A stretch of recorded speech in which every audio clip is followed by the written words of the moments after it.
And you could see the whole audience. I saw people standing back going, even a tragically hip Hollywood audience going, oh, this is fabulous. I really don't believe this. And after a while, going, kill him! Get him, nail him, hurt him! And yelling, screaming. Not only the women, but the men would get incensed. The great thing about Andy is that he knew how to get the girls that he wrestled so into it that when he beat them, they were humiliated.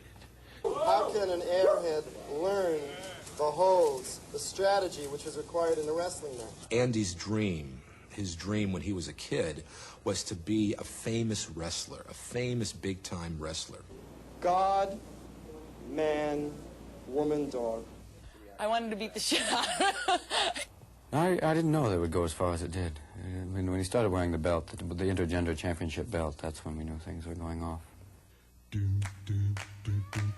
And he went on down to Memphis, where every mother's son still worships the king.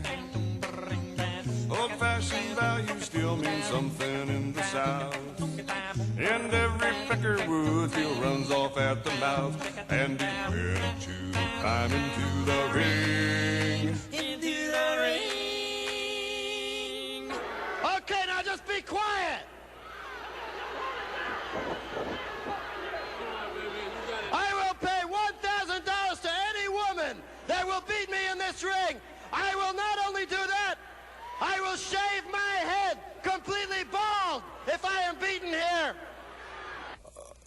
When Andy ended up in the Mid-South Coliseum in Memphis, Tennessee, challenging women, putting his own money up and challenging women in there, I really couldn't believe it. I absolutely could not believe that this was happening. And any woman that will beat me, as an extra prize, she will get to marry me right here. She will take my hand in marriage. I will offer my hand in marriage if she beats me right here. That is a promise. I'd been associated with wrestling in a long time, but I never really saw some man challenge a woman out of the audience, and Kaufman does it. Andy Kaufman, of course, was a big star, and it's got to be the screwiest thing I ever saw in my life. I can verify the fact that it is certainly serious that gals are up there trying to take you apart, and you have no idea how good they are, how strong they are. You don't know when you get in there with them. I've never seen them before in my life, and they just come up there, and I let the audience choose who I'm going to wrestle. I've never met a woman in the ring in the 3.5 years that I've been doing this who was able to pin my shoulders to the ground. And it's embarrassing, but I'll keep doing it because they keep saying they want to try. And as long as there's women out there that want to try and humiliate themselves like that. Now, I'm not saying women are mentally inferior to men, because when it comes to things like cooking and cleaning, washing the potatoes, scrubbing the carrots, raising the babies, mopping the floors, they have it all over men. I believe that. But when it comes to wrestling, when it comes to them getting in the wrestling ring, there's nothing up there. They're all oatmeal north of the eyebrows. They're all, you know, we Tina for brains, you know what I mean? I just thought he was misguided terribly. He's a real nerd, a real jerk. He is. I will pay $1,000. I'll take on anybody who wants to come in that ring and volunteer. I don't think you can do it. You know why? Because I'm going to send you back to the kitchen where you belong. I'm going to have you scrubbing the potatoes and washing the carrots.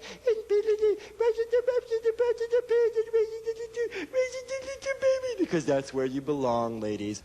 Well, as it turned out in Memphis, they had, I don't know, maybe a dozen or something like that, volunteers, and boy, the crowd ended up with Foxy. Now, Foxy is a very large lady. Andy Kaufman just barely got out of there with his money and his hide. He almost had too much to handle in Foxy.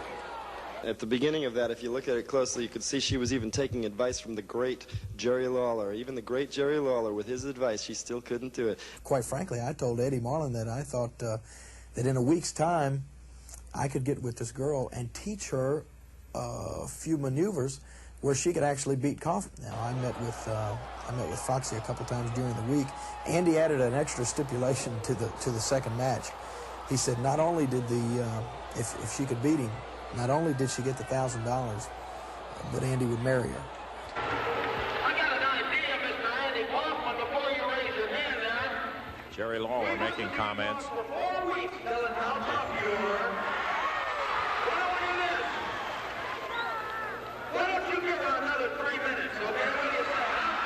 And I don't know why Jerry Lawler's getting his nose into it. He has nothing to do with this, and he's saying, let's give him another 3 minutes. He should keep his nose out of my business. I had agreed to be in Foxy's corner and give her pointers during the match. And here was a guy who they obviously didn't like because of the things he had said about women. And Andy Kaufman, after already pinning her, had her down, rubbing her face in the mat, and there's 10,000 people hollering, "Hey, Jerry, get in there and do something."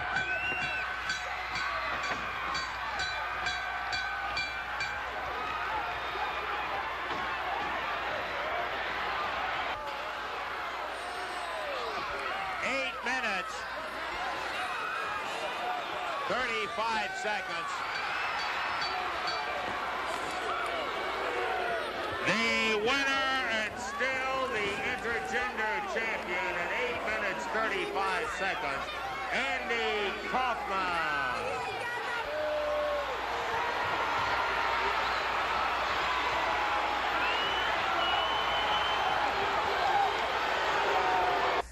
That's really where it all started. I finally went into the ring, and just to kind of lift Andy up off of her, it was like he sailed halfway across the ring, landed on his back, and jumped up screaming that he was going to sue everybody inside. Congratulations, Foxy. You almost had him going one time. He was too close to the rope. He kept getting the ball.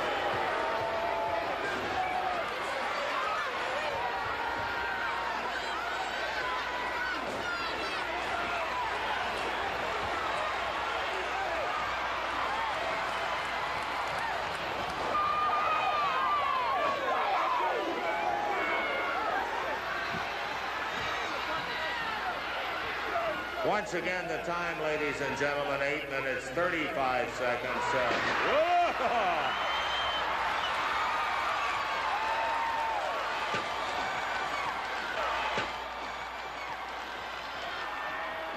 Andy Kaufman, the winner and still the intergender champion. It all went downhill from that.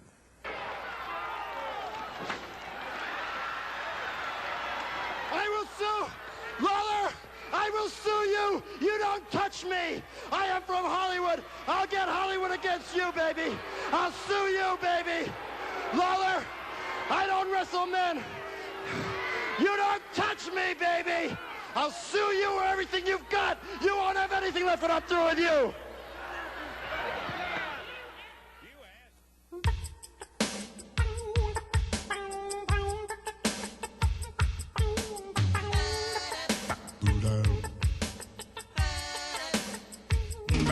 Andy is the king of California, the home of movie stars and lawyers.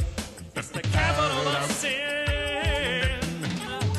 Andy's got a single rule that he lives by, that he never wrestles men.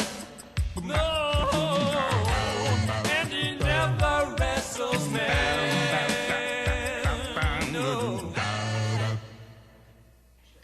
Hello, Mr. Lawler, Jerry Lawler. Do you remember me? I'm Andy Kaufman from Hollywood. Remember, you pushed me around in the ring last time I was down in Memphis, Tennessee? Well, let me tell you something, Mr. Lawler. I am not a hick. I am not from Memphis, Tennessee. I don't come from Tennessee like you do, okay? I come from Hollywood, California, where I make movies and TV shows. I am a national television star, and I want the respect that I deserve when I come down to Memphis. And I don't like any hick like you pushing me around in the ring. I never agreed to wrestle you. I was wrestling someone else. You stuck your nose in. You came in the ring. You pushed me around, and now you know what I'm